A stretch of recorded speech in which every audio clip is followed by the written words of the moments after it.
Praise the Lord. இன்னைக்கு நம்ம ஒரு சாட்சி குறித்து பார்க்க போறோம். அது என்ன சாட்சி அப்படின்னா, நம்ம ஜெப வாழ்க்கையில நன்றாக இருந்து நம்ம ஊழியத்தையும் நல்லபடியா செஞ்சோம் அப்படின்னா, கர்த்தர் நம்ம வீட்டுக்கு மட்டும் இல்ல, நம்ம நாட்டுக்கு மட்டும் இல்ல, மற்ற நாட்டுக்கும் நம்மள ஆசீர்வாதமா வைப்பாருங்க. அங்க உள்ள ஜனங்களும் நம்மால ஆசீர்வதிக்கப்படுவாங்க. இதை குறித்து தான் இன்னைக்கு நம்ம சாட்சியா பார்க்க போறோம். எல்லாரும் சாட்சியை கவனமா கேளுங்க, கடைசி வரைக்கும் கேளுங்க. சகோதரர் ஹெய்னரை பற்றி நம்ம கடந்த 2 வீடியோக்கள்ல பார்த்திருப்போம். சகோதரர் ஹெய்னருக்கு அகஸ்டின் ஜெபக்குமார் அவர்களோட ஊழியத்தை ரொம்ப பிடிச்சு போயிருது. அது மட்டும் இல்லாம சுவிஸ் தேசத்துக்கு இவங்களை அழைச்சு, நான் அங்க ஒரு கூட்டம் வைக்கிறேன், அந்த கூட்டத்துக்கு நீங்க வந்து பேசணும் அப்படின்னு சொல்லும்போது சகோதரர் அகஸ்டின் ஜெபக்குமார் அவர்களும் ஒப்புக்கொண்டாங்க. ஒப்புக்கொண்டதின்படியே அங்க சுவிஸ் தேசத்திற்கு போன போது கர்த்தர் சொல்றாங்க, இந்த நாட்டிற்கு உன்னை திரும்ப திரும்ப வர வைப்பேன், அது மட்டும் இல்லாம இங்க உள்ள ஜனங்களுக்கு உன்னை ஆசீர்வாதமாக்குவேன் அப்படின்னு வாக்குத்தத்தம் கொடுத்தாருங்க. அதே போலயே கர்த்தர் செஞ்சாங்க. மறுபடியும் சுவிஸ் தேசத்திற்கு கூட்டத்திற்கு பேச அகஸ்டின் ஜெபக்குமார் அவர்களை இந்த சகோதரர் ஹெய்னர் அவர்கள் வந்து அழைத்து அதுக்கு கூட்டங்களை ஒருங்கிணைத்து இருந்தாங்க. சுவிஸ் தேசத்துக்கு போகும்போது சகோதரர் ஹெய்னர் வீட்டுல தான் இவங்க தங்குவாங்க. ஹெய்னரோட மனைவிக்கும் அகஸ்டின் ஜெபக்குமார் அவர்களோட ஊழியத்தை ரொம்ப பிடிச்சு போச்சு.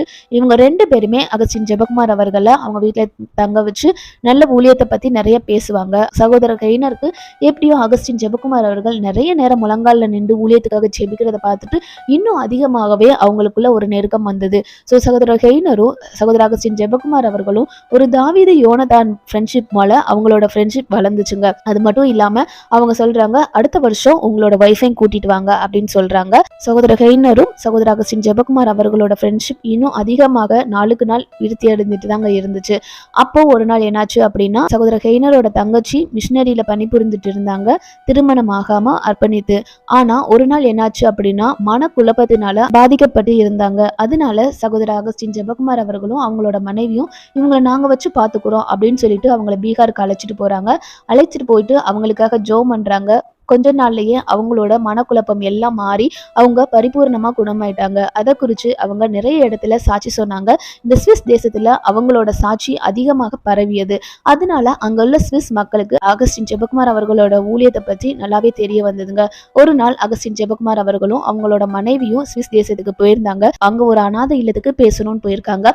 அங்க 30 பிள்ளைங்க இருந்தாங்க. 30 பிள்ளைங்களும் முரட்டாட்டத்தனமா அந்த அநாதை இல்லத்துல இருந்தாங்க.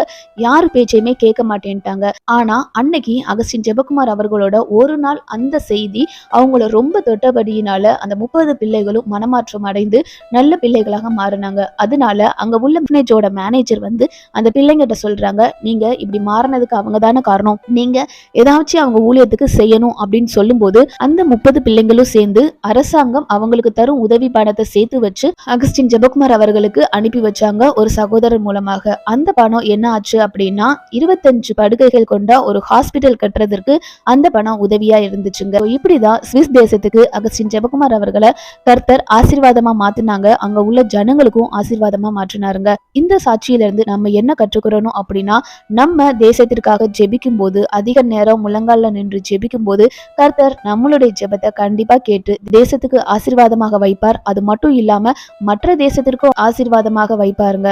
நிறைய ஜனங்கள் உங்கள் மூலமாக விடுதலை அடைவாங்க. அது மட்டும் இல்லாம நிறைய ஜனங்கள் உங்கள் மூலமா திருந்துவாங்க.